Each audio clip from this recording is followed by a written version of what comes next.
Hello and welcome to UTS Libraries tutorial on referencing a web page using the APA 7th style. In this video, we'll show you how to reference a web page and what to do if there is no author or date. To reference a web page, you need the author or authors of the web page, the date it was last updated, the title of the web page, the name of the website, and the URL of the web page. After you gather this information, it's time to reference.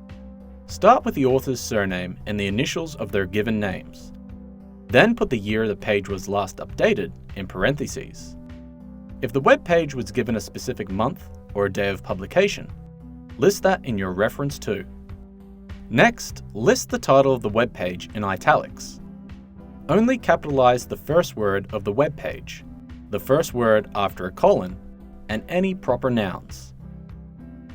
Then write the name of the website, capitalizing all major words. Finally, write the URL. Note that there is no full stop after the URL. If the web page doesn't have an author listed, move the name of the website to the front of the reference. If you do this, you don't need to mention the name of the website again. Many websites do not include information about the date their web pages were published. If there is no date given, use ND in place of a date. Don't use the copyright date at the bottom of the page when referencing the APA 7th style, as this date is not considered accurate. In this video, we covered how to reference a web page and what to do if there are no authors or date.